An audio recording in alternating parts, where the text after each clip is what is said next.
안녕하세요. 박진영의 마키아벨리 시작하겠습니다. 오늘은 변희재 대표님 시간입니다. 안녕하세요, 변희재 네, 대표님. 안녕하십니까. 저희가 좀 오랜만에 뵙는 것 같죠? 지난 연휴 때 한글날 연휴 때 제가 빠졌더라고요. 왜 빠졌지 근데? 추석 연휴 때는 했었는데 네네. 한글날 연휴 빠져가지고 저는 사실은 할 줄 알았어요. 왜냐면 추석 연휴 때 했었기 때문에. 네네. 아마 당일날 내가 확인했던가 안 하는 거는. 한글날이 또 이렇게 시청률이 잘 나올 것 같아요. 알겠습니다. 저희가 지금 생방송을 알고 있는 거 알고 계시죠? 예, 그러다 보니까 이제 조금 어색할 수도 있습니다. 네. 자, 먼저 또 오랜만에 뵙지만은 이 방송국의 생존을 위해서 광고 하나 안 할 수 없습니다. 술겜입니다. 술겜.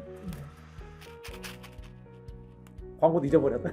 뭐였더라 내용이? 이게 술 먹고 난 뒤에 드셔야 돼요. 술 먹기 전에 먹으면은 이게 술이 안 취해서 계속해서 과음하게 되는 좀 역효과가 날 수 있습니다. 예, 이게 이제 마카, 페루의 산삼이라고 불리는 마카로 만들어서 보양식으로 먹어도 되고 피로회복제로 먹어도 되고 하여튼 요거 쌓아놓고 술 드실 때도 마셔도 되고 그냥 안 드실 때도 마셔도 되고 요거 구입하시기 바랍니다. 술겜이요. 자, 한 일주일 쉬었더니요 여기 뭐 저것도 안 주네. 이거 댓글 뜨는 그 패드도 안 주고 진짜 야 회사 너무 저기 막대하는 거 아닙니까 이거 진짜. 네?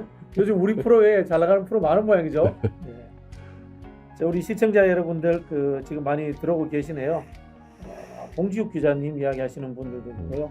네. 전 대표님 해외 언론 보도 어떻게 되어 가나요? 이런 질문 주신 분도 있습니다. 참 해외 언론 보도 잠깐 이야기 좀 해주시죠. 제가 이제 홍콩의 아주 주간까지만 이제 제가 설명드렸는데, 네네. 그래서 오늘 아주 주간에서 주간지를 보내와서 제가 제 방송에서는 소개해드렸는데, 네. 진짜 제가 농담이 아니고요. 거의 하루에 한 매체씩 연락 와요. 전 세계에서. 전 세계에서. 네. 러시아 매체, 그리고 오늘은 영국 매체, 미국 매체, 그리고 이제 그 해외 네트워크를 갖고 있는 한국의 좀 지성인들이 또 소개시켜줘가지고, 네. 진짜 한 20몇 개 매체하고 지금 협의를 하고 있어요. 이런 것들이. 그러면 실제로 외국에서도 한국의 대통령과 한동훈 장관이 위기일 수 있다라는 인식을 갖고 있는 거예요. 일단은 일본 산케이 해외판이라는 거의 이 영향력과 홍콩의 아주주간 같은 경우는 어떻게 보면 아시아의 타임즈 안 먹는 거거든요. 네. 여기서 보도를 했는데 대통령실이 항의도 못했다. 그럼 한국에서는 한동훈이가 실제 소영기 대표한테 이거 뭐 아무도 취급 안 하지 않냐 이렇게 해서 사기쳐서 넘어갈 수 있는데 네. 일본의 산케이와 홍콩 아주주간이 고려했는데도 항의 전화 못한다 그러면 국제 언론판에서는 저건 그냥 걸렸다고 볼 수밖에 없거든요. 진짜 지금 제가 농담이 아니라 전 세계 유력 국가의 20여 개 매체하고 저희가 협의를 하고 있습니다. 그리고 이 매체 수는 계속 늘어나고 있기 때문에 한 10월 말부터 와장창창 터져 나갈 겁니다. 이거 어떡하려고 그래요, 나 이 대한민국. 난 딴 걸 떠나서 대통령실도 웃기지만 한국 언론들. 네. 아니 해외 언론들이 다 보도하는데 한국 언론만 보도 안 하면은 다른 나라 국민들은 윤석열의 범죄를 다 알아. 근데 한국 국민만 모르게 했다. 이 언론들 이거 어떻게 책임질 겁니까 나중에? 야, 이거는 국위 선양이 아니라 국위 하락인데. 보통 문제가 아닌 거예요. 네. 그리고 이게 무슨 뭐 전두환 시대를 얘기하는데 전두환 시대 때야 애초에 진실을 파헤칠 수가 없었기 때문에 뭐 광주 문제 다 해외가 터뜨린 거 맞는데 그렇죠. 이거는 미디어츠라는 국내 매체가 터뜨린 거 아닙니까? 네. 미디어츠는 터뜨리는데 왜 다른 매체들은 겁먹고 못 터뜨리냐는 거예요. 근데 그런 식으로 얘기를 해요. 저하고 만난 기자들이 우린 탄압받아서 못하고 일본, 미국, 영국 해줬으면 좋겠다. 그래서 야, 그럼 미디어츠 뭔데? 미디어츠 하고 있는데 저 솔직히 정말 이 한국 언론에 대한 너무 큰 실망을 해서 없애야 되겠다 생각이 들 정도로 언론들 진짜 이거는. 요즘 그거 아시죠? 이제 방통위 문제 나올 때마다 민주당하고 언론 노조하고 서로 뭐참 표현을 의심은 아니고 서로를 좀 뭐라 그러나 신뢰관계가 약한 거야. 노조하고 민주당 입장에서는 언론 노조가 제대로 세게 싸워줄 수 있을까? 이런 생각을 또 갖고 있고요. 언론 노조에서도 역으로 민주당이 앞장서 줄까? 라는 여론이 있지 않습니까? 근데 저는 그 부분 대해서는 언론 노조가 윤석열 정권을 끝장낼 수 있는 태블릿 조작을 미디어치라는 국내 언론이 다 발표했고 해외 언론도 있는데 그것도 보도 안 하면서 뭘 대한민국의 언론의 자유와 독립을 지켜주세요? 자, 나중에 결국에는 해외가 터지면서 이게 다 결정 날 텐데 그 뒤에 한국 언론들이 국민들에게 우리에게 자유와 독립을 주세요? 그거 어림도 없을 겁니다. 이렇게 가면은. 다만 다행스러운 거는 몇몇 소수 언론사들이 취재를 하고 있다. 한 두세 개가 취재를 하고 있다. MBC는 제가 들은 바에 의하면은 좀 비공식 취재가 이루어지고 있는 걸로 알고 있어요. 예. 근데 뭐 방송사 대충 기자들 알고 하여튼 계시죠? 두세 군데가 하고 있긴 하고 있는데, 네. 그러니까 좀 그래도 좀 기자 몇몇이 양심 있는 기자가 돌파하는데 저 윗대가리들이 진짜 안 되는 거예요. 한번 뭐 기대해 보시죠. MBC는 아마 하긴 할 것 같아요. 결정적인 순간에 예. 정권하고 한번 정면 대결 한번 하겠다. 하긴 할 것 같아요. 그런 각오를 하고 있는 것 같더라고요. 예, 근데 다만 이제 해외 언론들도요, 한국 언론이 너무 보도를 안 하니까, 네. 야, 그럼 한두 개 정도 나와야 되지 않냐. 그래서 이런 부분들이 있어요. 이게 지금 연동돼 있긴 연동돼 있어요. 알겠습니다. 자, 우리 변희재 대표님께서 태블릿 PC 관련해서 투쟁을 하고 계시기 때문에 그 이야기는 저희가 늘 체크를 하고 넘어가는 겁니다. 자, 오늘 첫 번째 주제는 아주 좀 재밌는 주제입니다. 윤석열 정부에서 의대 정원을 1000명을 늘리겠다 이야기를 꺼냈습니다. 그러니까 뭐 오늘 대부분 이제 주로 저 국민의당 내부 투쟁을 얘기하는데, 이 의사들과 윤석열과의 투쟁도 사실은 범보수 내에서의 권력 투쟁과 비슷합니다. 사실은. 이거 원래 의대 정원 늘리는 거는 늘 진보 정권에서 하려고 했다가 의협하고 갈등 관계를 만들어서 취소되고 했던 그런 주제거든요. 주로 이거는 보수에서 내세운 아젠다는 아니고, 네. 왜냐하면 이게 이 진보 정권에서는 공공의료라 그래가지고 네네. 국립병원, 공공병원 만들려다 보니까 이 의사 정원이 필요하잖아요. 그래서 항상 진보 정권과 의사가 부딪혔는데, 뒤통수를 어떻게 보면 의사 입장에서는 보수 정권이 그것도 협의도 없이 질러버리는 이런 사태가 된 거죠. 여기에서 우리가 그 최대집 전 회장님 이야기를 좀 해도 됩니까? 됩니다. 네. 지금도 전임 의협 회장이기 때문에 네. 이런 사안들하고 지금 그 연동이 돼 있어요. 이 문제도. 최대집 회장이 지금 왜냐하면 의협과 아주 깊은 관계를 가지고 있다. 그러니까 최대집 회장이 회장일 때 그 부회장인 이필수 씨가 지금 회장이 됐기 때문에 한마디로 얘기하면 정권 연장이 된 거예요. 의협 차원에서 볼 때는.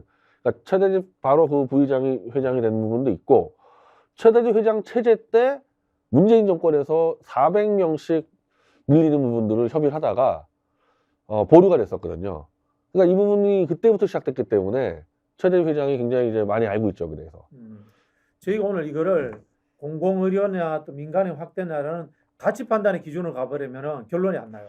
그래서 오히려 이거는 저는 보수의 분화라든가 관련되어 가지고 또 하나의 정치적 게임처럼 한번 접근해 보는 것이. 제가 그렇게 설명드리려고 네. 그러는 게, 왜냐하면 저도 의사들과 이런 문제들에 대해서 제가 전문가가 아니기 때문에, 다만 저는 의사 쪽에서 얘기하는 반론 정도는 이해하고 있을 뿐이지, 뭐 제가 이렇게 뭐 설명드릴 위치는 아니고, 아마 최대집 회장이 이제 각종 유튜브에 나올 거예요. 그러면 이제 그 부분을 비교하면 될 것 같고요. 문재인 정권하고 이 의사협회하고 이제 세게 부딪혔죠. 세게 부딪혔죠. 문재인 케어 플러스 아까 말한 의대 정원 문제, 코로나 문제 등등으로 세게 부딪혔는데, 사실은 최대 회장이 완전히 정면 승부하지 않고 일정 정도 협력을 통해서 만들어낸 부분이 문재인 케어예요. 그러니까 문재인 케어가 원안 나왔을 때 의사들은 이거 도저히 받아들였었다. 왜냐하면 이게 의사들은 건강보험공단의 수가에 그냥 목숨줄이 왔다 갔다 하기 때문에 이 부분이 보완이 안 되면 의사들은 문재인 케어 못 받아들이는데, 실제로 그래서 문재인 정권이 이 문재인 케어를 내본 다음에 의사협회와 거의 2년 가까이 협의를 했어요. 네. 그 과정에서 의사들의 요구 조건들이 꽤 많이 반영이 돼가지고 문재인 케어라고 얘기를 했지만은 엄밀히 말하는 거는 문재인 플러스 최대집 케어라고 얘기를 할 정도로 의협의 안이 거의 60% 이상 관철됐단 말이에요. 우리가 이제 대표적으로 하는 게 뭐 MRI, CT 문제도 있고, 암 관련되는 국가에서의 보상도 있고 이런 부분. 그러니까 우리 쉽게 얘기하면은 이 의사들이 그 건강보험, 그러니까 우리가 내는 그 병원 진료비를 먹고 사는 게 아니라 보험료를 갖고 하는 건강보험공단에서 내는 수가 갖고 먹고 사는데, 수가의 단가가 원가보다 낮는 수도 있어요. 이 수가의 높낮이 가지고 왔다 갔다 한단 말입니다. 그러니까 이 공공의료 서비스를 확대하려고 하면은 수가 자체를 해결해 줘야 되는 부분이 있거든요. 그래서 그거가 합의돼서 나온 게 문재인 케어여서, 실제 윤석열 정권이 문재인 케어 성명 나갔을 때 최대 회장이 개인 성명 발표한 적이 있어요. 이거 문재인 케어 아니다. 의사협회랑 같이 공동으로 발표했고 그런 대로 다 보완된 거다.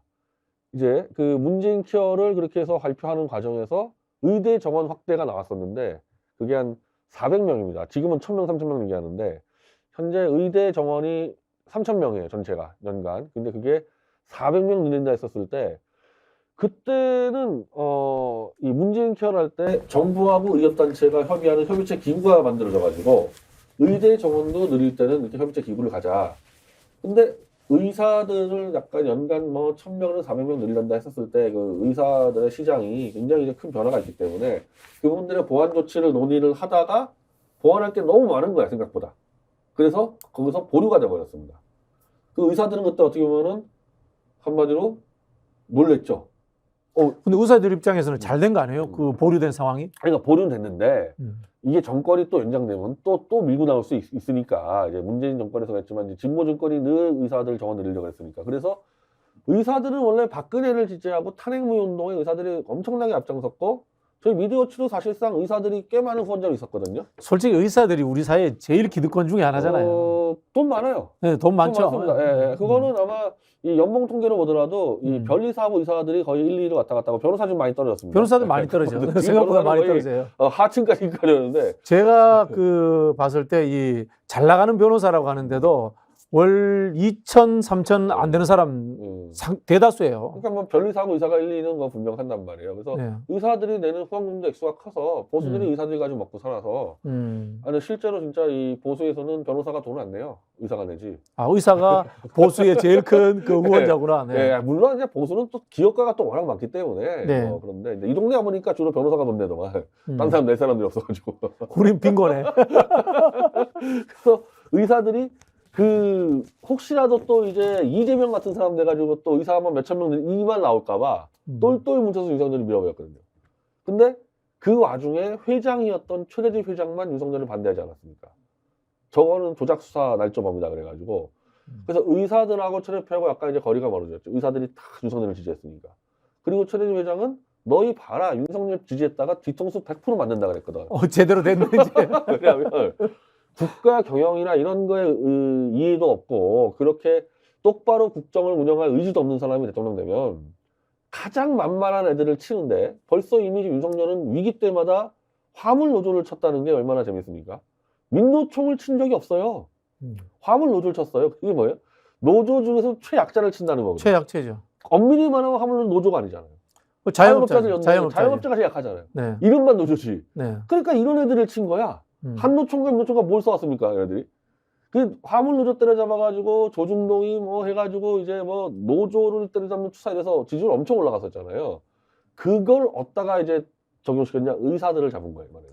화물노조가 생각보다 민주당 지지 별로 안 합니다. 그거 아시죠? 네. 아니 자영업자들이 원래 자영업자들은 저쪽이 좀 많죠. 그렇죠. 예, 네. 기업 네. 연관에 네. 있어가지고 화물노조 정도 수준으로 의사들을 보고 의사 얘네들은 어차피 뭐 박근혜 지지했다가 나도 지지했던 그 윤석열이가 원래 제일 우습게 보는 집단이 박근혜 사령하다가 자기 지지한 놈들 되게 우습게 보거든. 그 태극기 애들. 그러니까 뭐 태극기 사람들 자리도 안 주고 조원진이 무시하고 그런 거 아닙니까? 그와 똑같을 거다. 막 의사들 얘네들 박근혜 그거 하다가 박근혜를 감옥 집어넣은 나를 찬양해? 얘들 아무것도 아닌 그 애들이구나. 의사를 타겟 잡은 거죠. 그래서 위기 탈출을 위해서 우리 내부의 약한 고리를 때려가지고 그걸 읍참마속인 척한다. 아마 뭐 이런 전략이네. 이 내부라고 할 수도 있겠죠. 왜냐면 같은 보수네니까. 같은 모습을 자기를 지지하니까 자기가 때려 부숴도 너 그렇다고 니네들이 무슨 뭐 이재명 지지할 거야 이런 것도 있었을 거고. 그래서 문재인 정권에서 400명을 지원한다 그럴 때도 아까 말한 대로 정부와 의협의 협의체가 있었는데 그 과정에서 논의했었는데 이번에 윤석열은 그것도 무시해버리고 그냥 던져버렸어요. 던지고 이제 아마 목요일날 윤석열이가 나와서 직접 얘기한다는 거고 1000명이니 3000명이니 왔다 갔다 하고 있는데 그리고 언론 프레를 쫙 깔아가지고 지금 뭐 전체 언론이 다 의사 기득권 타파하자 이번 기회에 뭐 늘리자 초장에 그냥 선빵을 치고 들어와 버린 거야. 나는 이 배우에 냄새나는 사람이 한 명 있어요. 머리 하얀 분. 누구 김한길? 그런 느낌은 나요. 김한길, 뭐 네. 이재호, 아니 거기 뭐 꾼들 많이 그런 있으니까. 느낌이 나요. 정치 공작계 대가들이 많으니까. 네. 그리고 이제 뭐 김윤 씨라고 원래부터 의사 정원을 늘리게 하는 그 서울대 의료관리학과 교수가 있는데 네. 그게 원래 이재명 캠프에 있었는데 일로 들어왔다는 얘기가 있고. 그러니까 무조건 의사 정원 늘려서 해결하자는 사람이 있단 말이에요. 그래서 그 정책을 가지고 협의도 없이 질러버렸다는 얘기 뭡니까? 의사하고 대화 안 한다는 얘기잖아요. 그리고 그거는 뭐 아까 말한 우리가 정치로 볼 때는 의사들은 그러면 어떻게 하느냐? 일단 집회를 들어옵니다. 의사가 집회하면 그래도 10,000명은 모여요. 딸딸 구하면은. 가운 입고 막 모이더라고요. 의사 우리가 한 13만 명 되기 때문에 10,000명은 모여. 10,000명 와서 으쌰으쌰 하고 뭐 또 친지적 동원하고 해서 그러면 이제 의사들은 이제 기득권 밖으로 찍히는 인간들은 확 몰아버리겠죠. 조중동 통해서. 거기서 만약에 의사들이 파업 들어가면은 이제 화물유료처럼 때려 잡아버리겠지. 나는 그렇게 갔었을 때 지금 이 김한길이든 이재호든 그 꾼들 볼 때는 윤석열 지지율이 올라간다고 볼 겁니다. 또 중도화 전략이다 이런 생각도 할 거예요. 그럴 수도 있죠. 네. 하여튼 이 기득권을 때렸다 지금 이런 의사 정원 늘린다 했을 때 국민들이 거의 7, 80%가 찬성을 하고 있고 네. 의사들은 파업을 해가지고 지금 뭐 얻어본 적이 한 번도 없어요. 내 기억으로는 파업을 한 2번인가 의약분업 때도 한 번 했던 것 같건데 파업했다가 의사들은 다 박살났습니다. 이제 명분에서 명분에서 뭐 이것들 지들 밥그릇 때문에 국민의 건강을 내팽개치고 여기서니까 더군다나 의사 증원 같은 경우는 절대적인 국민이 찬성하는데 이걸 파업 들어간다? 한 100명을 잡아놓어도 아마 의사들한테 좋은 결론 안 나올 겁니다. 아마 윤석열 잘한다 나올 거예요. 그러니까 지금 윤석열이 의사들을 잡아놓은 함정을 파는 거 아닙니까? 여기서 의사들이 지금 최대 이제 이 위기에 맞은 거죠. 이거. 근데 그 의사라는 기존의 보수 성향의 집단을 적으로 만들어서 때렸을 때 거기서 오는 표라는 것이 과연 안정성이 있는 확고한 지지층이 될 수 있을까라는 질문이 존재합니다. 그러니까 사실은 이제 이게 정말 정밀하게 잘 살펴보면요. 저는 이건 윤석열이 자멸하는 길로 보는데 좀 대충 보면은 해볼만 한 것 같지만은 하나하나 따지고 왜냐하면 의사가 보수 세력을 받치는데 얼마나 큰 기여를 하는지를 아마 계산을 못한 것 같아요. 이 사람들 바닥에서 운동 안 해봐가지고. 어쨌든 검사 출신들일 테고 이재호니 김한길도 바닥에서 운동 안 했잖아요. 보수에서는. 이재호 씨는 좀 민주당에서 했을지 모르겠지만 그 병원 하나하나가 13만 개 개인병이라고 하는 병원 13개가 전국에 깔려 있는 겁니다. 그리고 의사들이라는 네트워크가 기본적으로 이 오피니언 리더들 네트워크하고 연결되어 있는 거고. 그렇죠. 뭐 상무층도 다 연결돼 환자 있죠. 내에서도 의사들은 교수라든지 뭐 변호사, 기자 이렇게 연결돼 있고. 거기서 의사들의 발언이라는 게 굉장히 막강하다는 게 저같이 이제 뭐 최대 회장도 마찬가지지만 윤석열 반대 투쟁할 때 와, 그 원래 같이 늘 보수에 있었던 의사들이 돌아서기 시작하니까 순식간에 그냥 돌아서 버린 거거든요. 윤석열 지지로. 그럼 반대로 얘기하면은 의사들이 확 돌아서기 시작하면요. 이 전국의 거점에서 잘못하면은 윤석열 지지층 다 빠질 수가 있는 겁니다. 그리고 또 하나 이 의사들이 모였을 때 그 재정 돈 그것도 만만치 않아요, 사실은. 사실 돈과 조직이 굉장히 않아요. 중요하죠. 그러니까 그걸 지금까지 의사들이 똑바로 못 써서 그렇지. 예를 들면은 지금 이 싸움에서 의사들이 지난번처럼 또 머리띠 둘러매고 정원 반대하고 치고 나갔다가는 윤석열 함정에 걸려드는데 오히려 의사들이 촛불 집회 한 100명이 나간다 이거야. 100명 나와가지고 윤석열 채찍 막 외치고 있어요. 그럼 그 안에 이제 뭐 정원 반대도 있겠지만은 뭐 삐뚤게 보는 사람도 있었지만 어쨌든 의사들의 정원 눌리는 건 이건 장기적인 문제고 일단 국민의 또 한 60, 70%는 또 윤석열이 꼴보기 싫어서 끌어내고 싶은 국민들이 있단 말입니다. 그럼 촛불 집회 한 100명 나가서 의사들이 외치는 거야, 윤석열 퇴진을.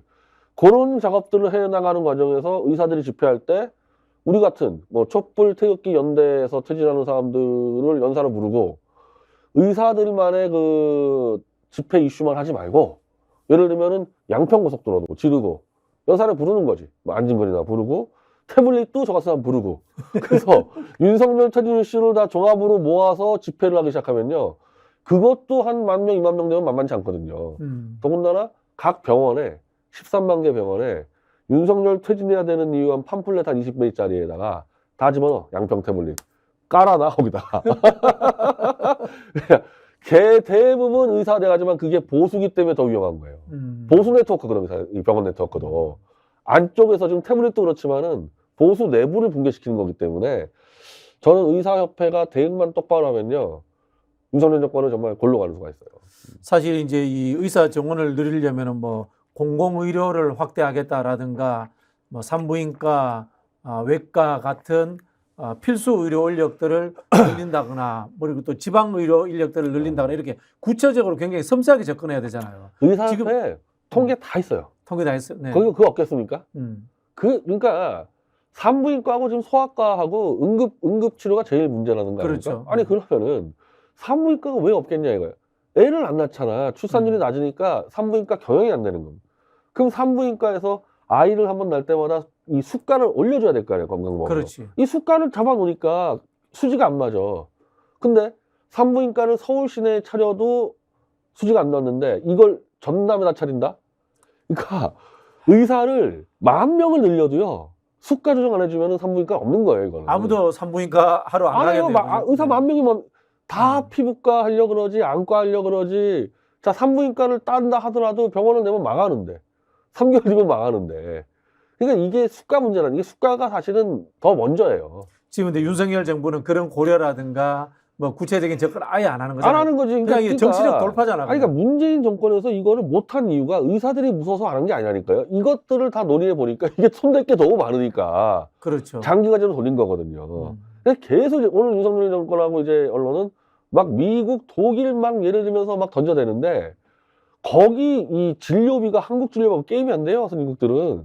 그래서 이런 데는 선진국 같은 경우는 미국 이런 데는 하루에 의사가 뭐 20명, 30명밖에 환자를 안 봐요. 근데 한국은 의사들 막 100명씩 갖다 봐야 돼요. 막 갖다 던져야 되거든. 그러니까 전혀 이거는 비교가 안 되는 걸 두고 와서 미국은 의사가 이렇게 많은데 한국은 이렇게 의사가 적냐?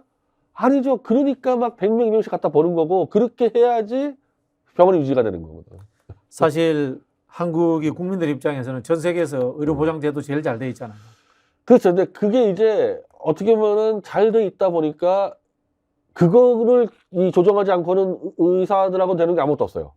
그러니까 무조건 뭐 우리가 뭐 어떻게 한다 그러면은 건강보험공단부터 이렇게 건드려야 되는 거예요. 수가 조정부터 하고 나서 뭘 해야 되는 거거든. 그래서 이 문제는 이제 논쟁 붙으면 의사들이 얘기하고 잘 들어보면 알 텐데 이게 어렵지 않아요. 그러니까 산부인과를 없는 이유는 돈이 안 되니까 없단 말이야. 그러면 의사 정원 늘린다고 되냔 말이야. 돈이 안 벌리는데. 이 부분은 이제 필수 인원들은 이제 공공의료 차원에서 확보를 해주고 뭐 그런 이 분배 방식에 대해서 의사들 분배 방식에 대해서 접근을 그러니까 이제 이 수가 조정하고 한 가지가 공공의료인데 이제 공공의료 돼버리면요 이제 또 그쪽에 이제 의사들의 이제 이 수준 차 가지고 공공의료는 어쩔 수 없이 연봉이 낮을 거 아닙니까? 그렇죠. 그럼 거길 가냐고요. 중산층 이상은 이 문제도 있는 거예요. 그래서 하나하나 다 복잡한 문제거든요 이게. 근데 의사들이 월급 많이 받더라. 진짜 깜짝 놀랐습니다. 제가 한번 보고. 알겠습니다. 일단 저희는 그렇게 결론을 내리도록 하겠습니다.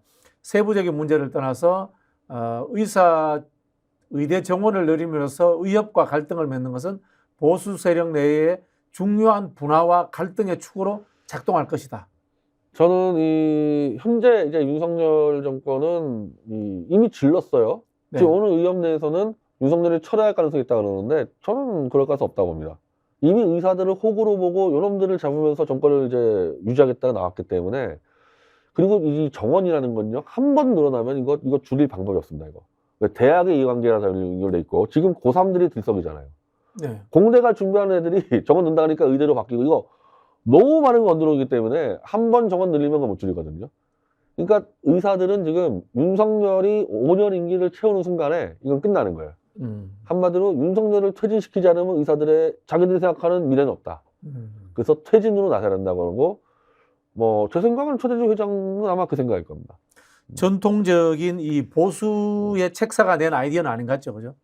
뭔가 중도와 이런 거 좋아하는 사람이 낸 아이디어. 아니 그게 이재명 캠프에 있던 사람이 들어가서 했다는 거예요 지금. 네, 김윤 씨라고 그런 보도가 나왔거든요. 그러니까 네. 이쪽 진보 쪽인 사람이 들어와서 했다는 겁니다 이거. 그분이 엑스맨이군요. 그러니까 한마디로 이제 원래 이게 보수가 그런 짓을 많이 하는데 이 집토끼는 그냥 네가 설마 문장 찍을 거야 이런 식으로 갔다가 지금 이 패착을 보는 건데 이번 의사를 건드린 게 아마 그렇게 결론되지 않을까.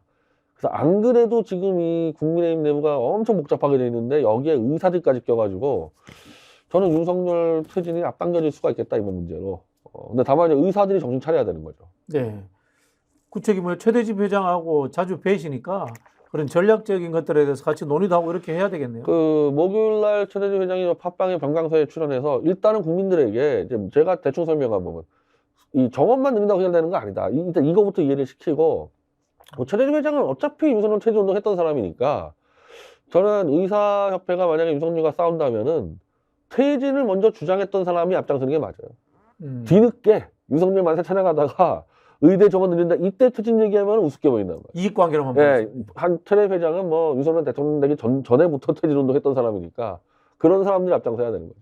그러면 이제 민주당이라든가 진보 진영이라고 하는 분들도 그냥 무작정 과거에 문재인 정부에서 했던 식의 정원 늘리기에 찬성한다 이렇게 막 뛰어들어서는 안 되겠다. 그죠? 보건복지부에 누구 국회의원 한 명이 문재인도 못한 거를 윤석열이 한다 박수 치는데 문재인이 못했던 이유가 있는 거라니까요. 의사들의 기득권에 밀려서 안 된 게 아니고 손볼 게 실제로 많으니까 중장기 지역 과제로 던져놓은 거거든요. 네. 그 박수친 국회의원 누군지 한번 찾아봐 주세요. 갑자기 궁금하네.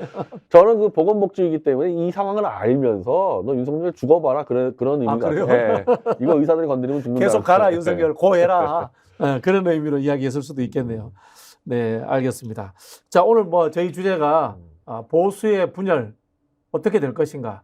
과연 보수에서 윤석열을 버릴 수도 있는가? 뭐 그런 쪽으로 오늘 내용이 주로 가고 있습니다. 이준석 대표가 기자회견을 했는데 윤석열 집권 이후 오류를 인정해 달라 그런 이야기를 했습니다. 이준석 대표 왜 울었을까요? 저는 이준석 대표의 울음은 지금까지 있어왔던 언어와는 너무 상충되는. 왜냐면 이준석 대표는 사실상 조롱을 하고 좀 비웃기는 스타일 같거든요. 네. 좋게 얘기하면 해악가 풍자였고, 그리고 좀 날카로운 비수다 이렇게 얘기할 수 있는 건데, 이거는 울음하고는 너무 안 맞는 부분이 있어요.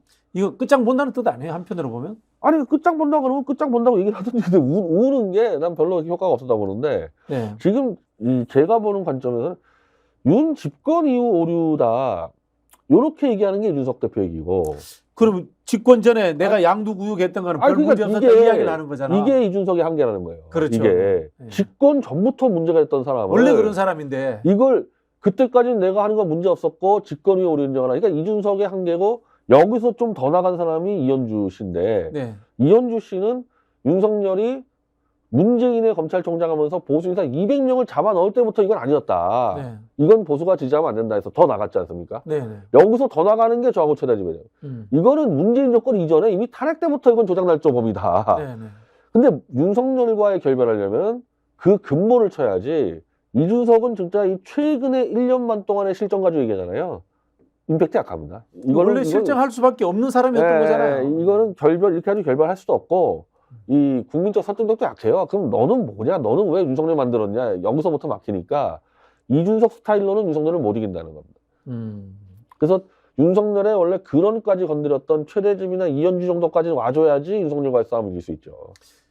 이준석은 아직 당적을 유지하고 있을 뿐더러 국민의힘에서 공천받을 가능성도 있다. 그렇게 생각하는 것 같아요. 본인은 자기가 당대표 될 수 있다 생각해요. 다시? 네. 그러니까 여기 나와서 울고불고 한 거거든요. 쇼네, 그러면. 아니, 쇼죠, 당연히. 네. 근데 안철수도 똑같이 생각하고 있습니다. 자기도 당대표 될 수 있다 생각해서. 그래서 이준석을 때리면 내가 된다. 둘이 개싸움하고 있는 거. 야, 복도에서. 참 가관이다, 참. 그 안철수는 더 웃긴 게 이준석을 공격하면서 너 때문에 박근혜가 얼마나 피눈물 흘렸겠냐라는 얘기를 하는데 이준석은 탄핵의 주역이거든요. 사실 탄핵의 시발점을 제일 먼저 한 건 안철수거든요. 안철수도 탄핵을 다만 주도했어요. 안철수는 저쪽 야당이었으니까 네네네. 뭐 보수에서는 문제는 없는데 그렇다 하더라도 자기가 탄핵이란 단어를 제일 먼저 꺼냈어요, 안철수 씨가. 근데 이준석을 공격할 때 너 박근혜가 널 얼마나 짜증나겠냐. 그건 뭐냐면 이제 박근혜도 요 판을 보고 있으니까 안철수는 박근혜한테 SOS를 치는 거죠. 콜을 보내는 거고 안철수가 박근혜한테 할 수 있는 말은 석방운동을 했어요.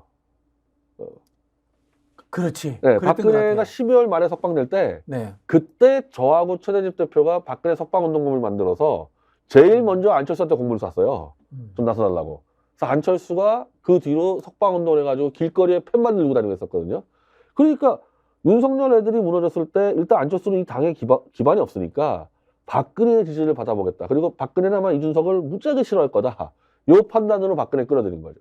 진짜 영혼 없이 제일 가볍게 움직이는 사람은 안철수 의원인 것 같아요. 뭐 저는 솔직히 그런 식으로 박근혜한테 어필하려면 이건 좀 최대집 회장 같은 경우는 실제로 7년을 박근혜 무죄 투쟁을 싸운 사람인데 자기는 탄핵을 주장했던 사람이 이제 와서 박근혜 진짜 좀 우스운 사람이죠. 그런 것 같아요. 그러니까 이게 그리고 지금 싸움이 이 사람들 그 윤석열하고 싸움을 하는 상황에서 이준석 안철수의 개싸움이 되는 건요. 윤석열하고 싸우기도 전에 죽는 수가 있어요, 이 사람들은. 한가운데 링에 들어와서 윤석열을 정면으로 쳐야 되는데 지금 이 사람들은 복도에 나가가지고 둘이 멱살 잡고 싸우고 있거든요. 윤석열은 교실에서 편안하게 앉아 있어요. 이거 그 얼마나 우습습니까 하는 꼴들이 둘 다 비주류인데. 네. 이 스타트가 저는 이게 잘못 끊겼다고 봐, 이 사람들은. 이준석이라든가 유승민 또는 뭐 이현주 의원 등의 보수신당 가능성은 지금 이제 강서구청장 보궐선거 끝난 이후로 좀 높아졌다고 봐야 되나요? 상당히 높아졌죠. 네. 상당히 높아졌고 지금 보수의 이른바 제야 세력은 지금 엄청나게 움직입니다. 지금 꽤 많은 사람들이 윤석열 출당시켜라 그러고요. 이 보수의 그 논자들이요. 지금 윤석열 엄청 까고 났어요. 엄청 까고 조갑재 씨는 윤석열은 까지 않는데 이준석을 당장 데려와라 그러고 그러니까 보수가 이제 한마디로 윤석열이 짜놓은 판에서 이탈하고 있습니다. 제야에서. 그럼 이 제야 부분들이 넘어왔을 때 글쎄요. 윤석열을 정말 위기 때 지켜줄 수 있는 아까 뭐 의사도 마찬가지고 그 사람들이 이탈했을 때 윤석열이 뭐 가지고 버틸 수 있을까 이 사람들이. 뭐 김대중, 김영삼처럼 오랜 정치적 동지가 있는 것도 아니고 그렇죠. 국민적 인기는 아예 없고 한마디로 사상 누각이다 윤석열 정권은. 그래서 바닥이 무너지고 있으면 여기는 이제 위험하다고 봐야죠. 윤석열 신당 가능성은 없을까요? 아 그렇게 심평이 그런 식으로 얘기를 하는데 네. 그러니까 원래 상식적이면 저거 불가능한데 이 사람들은 상식을 모르는 사람들이다. 그러니까 자꾸 이제 당에서 막 시끄럽고 이러면은 에라 모르겠다. 이 검사들하고 유력관들하고 한번 창당을 해볼까? 그 저쪽에 저 민주당 수박들하고 뭐 시도할 수는 있겠죠. 근데 그건 뭐 실패가 뭐 확실한 실패가 100% 확실한 짓인데 그래도 할지 모르죠. 뭐 워낙에 계산을 못하는 사람들이니까. 그러면 지금 그 윤석열 신당과 과거 이제 보수 아스팔트 운동했던 사람들과는 관계가 아예 없다고 봐야 되죠, 그죠? 아스팔트를 제끼고 한마디로 이제 뉴라이트 애들하고 저쪽에 민주당이 저쪽하고 이제 해보겠다. 이게 지금 아닌데 김한길 얘기하는 게 거의 그렇게 들리거든요. 그렇게 들리죠. 네, 그렇게 들려요, 지금 김한길 얘기하는 게. 그래서 그 시도는 하고는 있을 겁니다, 분명히. 그게 될지 안 될지는 모르겠고 무조건 실패하겠지만 했을 때. 그렇게 생각을 하면 금방 말씀하신 윤석열 신당에서의 김한길의 그림자, 그 다음에 이 의사협회와의 먼저 선전포고를 한 것에 있어서의 뭔가 그 전통적인 보수가 아닌 어떤 사람이 기획한 듯이 끼어드는 느낌, 이런 것들이 좀 일맥상통한다는 그런 느낌도 저는 좀 들어요. 그럴 수도 있겠네요. 예. 갑자기 김한길 씨는 윤석열은 이념이 없다. 네. 중도다. 내 거 집어넣으면 된다. 근데 윤석열 본인이 이념이 중요하다 그러는데 김한길이는 윤석열은 이념이 없다. 그 얘기는 보수 애들을 치고 이제 한번 이 판 좀 벌이겠다 이렇게 볼 수도 있겠죠. 뭐 전통적으로 이제 김한길 씨라는 분은 뭐 중도 보수 이런 쪽에 늘 굉장히 깊이 천착해 있는 사람이거든요. 그런 거 좋아하거든요. 그리고 저 운동권 하다가 또 전향했던 그 무리들 뉴라이트 무리들. 아니 최근에. 네. 야, 그 팀들도 여기 낄 수 있겠다. 네, 그 팀들하고 좀 판은 좀 그려볼 수는 있죠, 이거. 야, 그런 느낌 드네요. 근데 그게 대통령 지지율이 무너져서 다 살아났는데 그 상황에서 대통령 신당을 만든다? 원래 김한길은 그런 거 좋아해요. 그 노무현 대통령 때는 열린우리당 신당이 거의 위험할 뻔해서 탄핵 없었으면 정말 위험할 뻔했었죠 그때. 그 이후에 김한길이 열린우리당 때 나가서 또 신당을 한 적이 있어요. 뭐 기억하세요? 김한길이 열린우리당 나가서 또 대통합 신당이가 또 만들었어요. 20명을 데리고 중도개혁 신당이라는 걸 만들었어요. 대통합 무슨 중도개혁인가 그러니까 엄청 긴 당을 만들었어. 하여튼 그런 재주가 특별히 있는 사람이에요, 이 사람이. 이른바 창당 기술자라고 봐야죠. 창당 기술자예요. 아마 그런 재주가 있으니까 지금도 그런 냄새가 좀 나지 않나, 뭐 그런 느낌이 들어요. 자, 이 이야기는 여기까지 하고요. 마지막으로 이야기 좀 집중적으로 해볼게요. 기사에는 이렇게 됐어요. 윤이 국민과 현장, 당정 소통 강화하라 참모진에 주문했다 이렇게 했는데 이거 과연 윤석열이 직접 한 이야기일까? 아니면 진짜 이렇게 할 가능성이 있는 사람인가? 표현하자면은 이 기사가 바뀔 가능성이 있는 사람인가 이거죠. 왜냐하면 지금 이 대통령실 발 기사가 제각각으로 너무 많이 나오고 있어서 익명이에요, 다 익명. 물론 대통령실 기사는 옛날 청와대 시절 때도 익명이 있었지만은 그래도 정무수석이라든지 아니면은 뭐 대변이라든지 이 당정 문제 관련해서 얘기를 했던 적이 있는데 지금 이번에 강서구청 선거 참패한 이후로 도대체 책임 있는 사람이 실명 나서 떠든 게 아니라 전부 다 대통령실에 누가 익명으로 나서 했다는 얘기가 다 달라. 그럼 대통령 실 내에 있는 사람들이 판을 잃는 방향이 다 다르다는 지들 마음대로 떠들고 있고 이제 기자들은 무조건 쓰고 던지면 되니까. 아니 그러니까 제가 지금 본 기사가 대통령실에서 대통령실을 책임지우지 마라 선거에 이런 기사를 내가 몇 개를 봤는데 오늘은 뭐 윤석열이가 당정 소통 강화해라 그럼 책임을 지금 느낀다는 얘기잖아요. 그럼 기사가 180도 다른 얘기 아닙니까 지금 이거. 책임을 느낄 사람이 아닌데. 아, 그러니까 이거는 당정 소통 강화라는 얘기는 책임을 느껴서 이제 당에게 듣겠다는 얘기잖아요. 도대체 나는 이 기사를 어떻게 신뢰할 수 있냐는 거예요. 그러니까 윤석열 정권에는 최대 문제는 정무성이나 대변인이나 대통령이나 나와서 이런 복잡한 문제를 실명으로 설명하지 않기 때문에 아무도 몰라요. 이거. 사실 보궐선거가 참패했다 그러면은 대변인이라든가 정무수석이 나와가지고 이 국민들의 엄중한 심판을 진심으로 새긴다. 그리고 국정 변화의 하나의 계기로 삼겠다. 뭐 이 정도 이야기 나와야 되잖아요. 하죠. 네. 하죠. 입장 발표 나와야 했죠. 되거든요. 아예 거의 다 했어요. 지금까지 네네. 알겠던 대부분 했는데 더군다나 이번 선거는 윤석열이 개입한 게 다 드러났는데. 그 본인이 사면시키고 본인이 이게 공천했는데. 다 드러났는데 대통령실은 지금까지 입장 낸 게 하나도 없어요. 네. 그리고 익명으로만 계속 나와요. 익명으로만. 그러니까 이것들도 다 지금 의미가 없는 기사들입니다. 이제 대통령실 기사는 쓸 필요도 없고 읽을 필요도 없습니다. 근데 윤석열 대통령이 오늘도 또 그게 맞는 기사인지 모르겠어. 이제 국민과의 무슨 뭐 타워홀 대화인가 뭔가? 타운홀 대화를 하겠다는. 이것도 윤석열의 얘기인지 아닌지 모르겠는데, 아니 그러면은 지금까지 도어 스태핑 왜 안 했고, 아니 기자간담회 왜 안 했고, 그걸 안 하다가 이제 웬 또 타운홀 타령이냐 이거야. 타운홀 그 타운홀도 또 김한길 냄새 나는데 김한길이 타운홀 좋아하니까? 타운홀 좋아했는데. 아니 냄새가 너무 대통령실에 나는데? 기자들이 지금 뭐 900명, 800명 들어가 있는데 기자간담회 하면 될까 기자간담회를 그렇죠. 웬 또 타운홀이고 도어 스태핑 하다가 때려쳤잖아요. 그거 네. 얼마나 더 하려고. 그러면 결국은 뭐 당에 대해서는 당신들 바뀌어라 이렇게 주문을 하면서 대통령실의 국정 운영의 방향, 뭐 예를 들자면 야당을 수사를 통해 가지고 때려잡아야 될 대상으로 보는 것들, 뭐 노동계와 절대 타협하지 않는 것들 이런 걸 변하지 않는다고 보는 거죠. 지금 수사는 지금 더 강화하고 있잖아요. 한동훈 발로 수사는 이재명 대표하고 지금 소영일 대표 수사는 더 강화하고 있지 않습니까? 수사 그대로 가고 당도 그대로 가고 윤석열도 그대로 가고. 그 바뀌는 건 없네요. 없어. 이번에 이 임명자를 다 싹 바꿨는데 한마디로 윤석열 윤핵관 1진들이 물러나고 2진이 들어온 것밖에 없어요. 다 친윤들이 하지 않습니까? 비윤이 근데 지금 당에 제대로 있기는 있습니까? 그러니까 비윤이라 그러려면 어쨌든 공개적으로 윤석열 정도를 비판했던 사람이 들어와야 되는데 그런 사람은 아예 없잖아요. 홍준표라든지 뭐 윤상현 뭐 그 중진이 들어온지 아니면은 뭐 천하람이나 뭐 이렇게 들어와야 되는데. 그렇지. 상징적으로 하려면 상징적으로. 천하람 같은 친구 데려다가 그 정도도 당 대변인 시켜줘야지. 그 정도도 안 하겠다는 얘기인데 뭐가 변화가 있겠습니까 이거. 그러니까 이대로 가다가 무너지면은 신당 창당하면 되지 뭐 이런 생각들 하지 않을까 그래. 그렇네요. 마지막으로 이 이야기는 저희가 좀 해봐야 될 것 같아요. 국힘의 조수진 의원이 카톡에 김기현 대표 쫓겨나겠네라고 이렇게 했는데 현재까지는 김기현 대표의 자리가 유지되는 것처럼 보입니다. 의총에서도 재신임을 하겠다고 했고요. 그러니까 이게 김기현에 대해서 왜 이렇게 쉽게 이 직을 이게 유지할 수 있었냐가 왜 그러냐면요. 진짜 이 당 안에서 김기현이 총선까지 갈 거라 생각하는 사람 아무도 없어요. 어차피 아웃될 거야 한번 해줘. 그러면서 너 그럼 윤석열한테 한번 싸워. 이게 이제 김기현의 이 직 유지 조건이 그랬거든요. 할 말을 한번 해봐. 그 상태로 김기현이 윤석열한테 할 말을 한다? 가능할까요?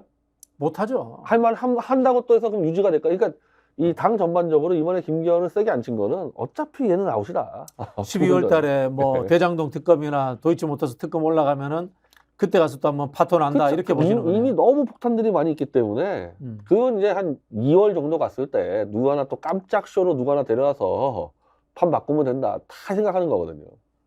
그러니까 지금 이 보수의 움직임이 무기력하고 무능력한 게 아니라 아주 교활한 거예요. 지금 국민의힘의 현역 의원들은 윤석열도 아니고 그렇다고 현재 대안도 없고 그런 상황에서 눈치만 보고 있는 거네요. 막판에 한 2월 정도에 누구 하나 깜짝 스타 하나 영입해가지고 대표로 세워서 색깔 바꿔서 승부해보면은 어쨌든 뭐 130억 하지 않을까. 그리고 또 영남권은 어차피 다 먹자 이런 생각을 하니까. 그럼 그 과정에서 윤석열과의 관계는 어느 정도까지 절연이 될까요? 이제 윤석열이 이 일정 정도 물러나 주면, 그러니까 이게 대표적인 사례가 2012년 총선인데 이명박 정권 말기 때 총선 져가지고 그때 문재인하고 이정희 연합이 압도적으로 이긴다고 그때도 180석 얘기가 나왔었는데, 그렇죠. 그때 이명박이 갑자기 사라지면서 박근혜가 튀어나오고 그때 이준석을 불러서 이준석이 이명박을 엄청 까댔어요. 출당시키자 탄핵시키자 해서 마치 야당인 것처럼 아마 상당히 많은 국민들은 박근혜가 이명박을 쫓아내고 정권 교체를 했다고 느낄 정도로, 왜냐면 박근혜 이명박 워낙 사이가 안 좋았으니까. 그건 야당을 찍은 거야 국민들이. 한마디로 사실상 사기죠 그게. 여당인데 야당이 처럼 선거 치렀거든요. 근데 사실 그 이명박은 그런 잔수에 밝은 사람인데 6개월을 잠수 탔습니다 이명박이. 네. 이명박이 안 나타났어요. 그러니까 그렇게 해주면 윤석열이가 그냥 가겠죠. 근데 까불면은 출당시키죠. 아, 출당시킬 수도 있다. 출당시키는 게 더 확실한 야당이 되죠. 출당시키는 게.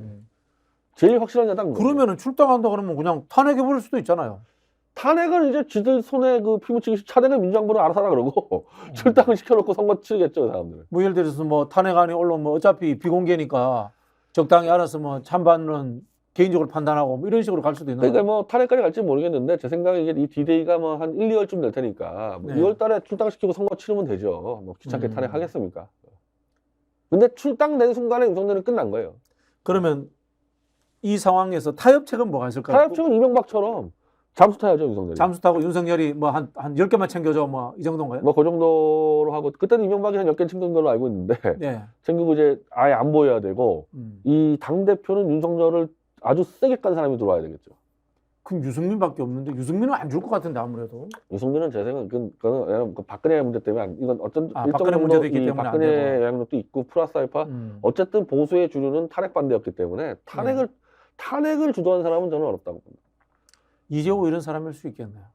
아니 이재호는 이제 오히려 이재호는 이명박계에서 하고 싶어 하겠죠. 이명박계에서. 그렇죠. 그렇게 아마 하고 싶어 하겠죠. 그렇게. 근데 제가 말한 대로 윤석열을 쫓아내는 부분에서는 윤석열이 저지른 박근혜 수사부터 쳐야 되기 때문에 이렇게 되면은 탄핵 찬성한 사람들은 어려워져요. 아마 거기까지 안 치고 이준석 정도로 치잖아요. 윤석열 버틸 겁니다. 그렇죠. 네.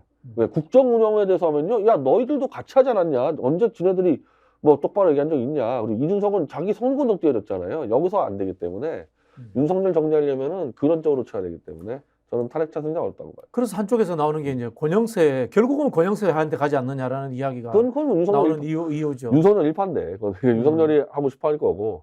근데 이 권영세가 근데 이 김기현이라든가 당의 중진들하고 사이가 아주 좋대요.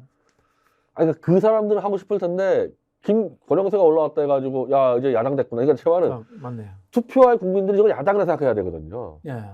어림도 없죠. 권영세가 돌아가지고는. 야. 그럼 누가 있을까요?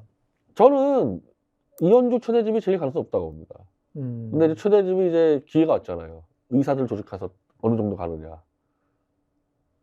그럼 그렇게 이야기하시면 민주당이나 진보 진영에서 최대집 회장을 못 도와주는데.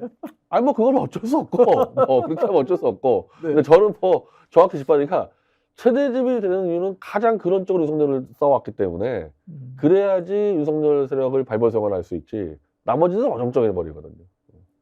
아예 이거 완전 야당이 돼버려야 되는데. 네, 완전 야당이 돼버린다. 그러면은 결국 이런 상황도 벌어질 수 있어요.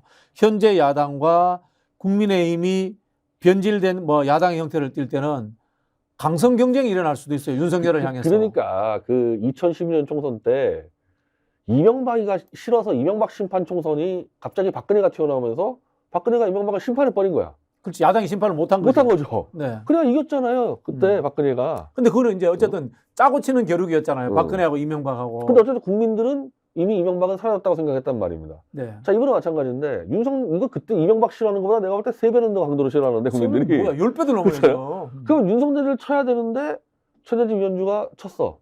그럼 심판 끝난 겁니다. 근데 그때까지 민주당에서는 지금 민주당 이 수구 기득권 세력들은 이대로만 가면은 윤석열 때문에 우리가 배지 달고 이거잖아요. 네. 그러면 지는 거지. 또 지는 거지 보수한테. 또 지는 거죠 그러면. 뭐 그럴 수는 있어요. 예를 들자면 금방 말씀하신 뭐 이현주이나 이런 사람들이 윤석열 탄핵 걸고 나온다. 그치. 그러면은 뭐 민주당이 뭐 좀 지더라도 저는 이현주나 최대집은 탄핵까지 걸고 나올 거라고 봅니다. 그래야지 이게 판정리가 되거든요. 그리고 그래야지 어쨌든 야당 이 보수당을 뭔가 국민들에게 달라졌다 얘기할 수 있기 때문에 그 정도까지 나올 텐데 그럼 민주당은 그거보다 한두 발 더 먼저 나가줘야 되거든. 근데 지금 민주당은 기다린단 말이에요. 근데 저는 뭐 다행스럽게 만약에 보수가 저 정도로 완전히 어마어마한 변화가 일어나면요 민주당도 그 수준에 걸맞는 정도의 변화가 있을 겁니다. 민주당 내에서도 흔히 표현하는 이제 수박들이 정리가 되고 예를 들면 좀 강성파들이 주도하게 된다. 누구 좀 탈핵하자가 또 역풍 분다 이딴 얘기하는 사람 다 아웃이죠 뭐. 이딴 얘기하는 사람들. 이 두 당이 사실은 하향 평준화로 지금 맞대고 있거든요. 그럼 한 당이 무너졌으면 여기도 무너지죠. 그렇죠. 그러면은 결국은 아까 말씀드린 민주당도 것처럼 어마어마한 이제 공천혁명 벌어질 수밖에. 지금 만약에 보수당을 최대지 이현주가 잡아보세요. 거의 90%는 바꿀걸요. 선명성 경쟁이 그럼 일어난다. 여기도 이제 안 할 수가 없죠. 그리고 윤석열과 많이 싸운 순서대로 쫙 될 겁니다. 그렇게 되면은. 내가 아무리 생각해도 이현주 최대집으로는 좀 약해. 좀 더 큰 스타가 있어야 될 것 같아요. 그래서 스타라는 게 하여튼 윤석열과 제일 잘 싸우는 게 스타인데 네. 그 모르겠어. 보수에 윤석열보다 더 잘 싸워서 있었냐 지금까지. 그럼 저기 이현주 의원 보고 그 진보 중도 그 보수 집회 한번 나오라고 한번 해봐요. 뭐 이제 나오지 않을까 그래 이제는. 아직 이제 당적을 가지고 있네. 근데 이제 뭐 이제 나오지 않을까. 그럼 저기 우리 송영길 대표를 그 당으로 파견 보내줄까? 아니 그러니까 윤석열 이현주 의원도 윤석열 체제를 주장해야 돼요. 네네. 최대집 회장 하잖아 지금. 체제 주장하잖아. 그 최대집 회장은 이제 예기치 않게 의사들을 다시 모을 수 있는 기회가 없기 때문에. 야 판이 열렸네. 의사들 데리고 때려버리면 그냥 끝나잖아요. 의사들이 실제로 조직적으로 이렇게 뭐 당원을 모으고 이런 것도 가능한가요? 그 사람들 돈만 냅니다. 돈만 낸다. 그럼 그 돈 받아서 누가 대행으로 뛰어야 되네. 그리고 이제 병원들을 활용할 수 있다는 거. 팜플렛. 아니 뭐 의사들이 당을 하나 만들 수 있겠는데? 제가 볼 때 지금까지 의사들이 의학분업부터 정말 이제 수많은 이제 난관들이 있었는데 제가 볼 때 이번 게 제일 큰 위기예요. 이렇게 큰 변동은 처음이죠. 네, 처음에 이렇게 뒤통수 세게 맞고 진짜 이 1000명씩 대책 없이 늘려버리면요 이거 완전 끝장나는 수가 있거든요 의사들 같은 경우. 의학 분업에서 의사들이 크게 손해 본 거 없을걸요? 본인들은 그 생각 안 합니다. 그렇게 생각해요? 예. 그래서 그때는 파업까지 했잖아요. 파업했죠. 네. 근데 그때보다도 더 심각하다니까 지금 이 상황은 지금. 그때 이제 파업 주도했던 사람이 신상진. 그리고 그때는 어쨌든 의사들은 늘 보수를 지냈는데 그때 김대중 쪽이었잖아요. 그렇죠. 이건 윤석열을 그렇게 열성적으로 지지했는데 이거 뭐 완전 이거 뭐 뒤통수 맞은 정도가 아니니까 그 충격이 더 큰 거죠. 네. 알겠습니다. 어쨌든 간에 이제 뭐 보수의 분화가 본격적으로 시작되는 것 같아요. 잘 지켜보고 저는 민주당도 이 변화를 막으려고 하면 안 됩니다. 같이 타야 된다. 더 빨리 가야 돼. 더 빨리 가야 돼. 더 된다. 빨리 가버려야 돼요. 그 더 빨리 가는 게 뭐냐? 윤석열을 더 빨리 쳐야 되는 거죠. 네. 알겠습니다. 사실 뭐 저나 뭐 우리 변희재 대표님이나 결국은 내년 총선에서 지고 이기고 문제를 떠나서 윤석열 정부를 끝장을 내야 된다는 총선 전에 끝장 내야 되지. 이게 총선까지 가면요 정말 복잡한 일이 벌어질 거예요. 머리 계산해요. 이거 막 또 공작 들어오고 이제 기술자들 다 들어오거든요. 총선 전에 그리고 총선들에 칠 기회가 오는 게 보수가 윤석열 데리고 선거 못하겠다 나면 칠 수가 있기 때문에 이걸 활용해서 그 전에 끝내야 됩니다. 네. 알겠습니다. 오늘 변희재 대표님하고 이 보수가 과연 윤석열을 버릴 수 있을까라는 부분에 대해서 한참 동안 이야기를 저희가 나눠봤습니다.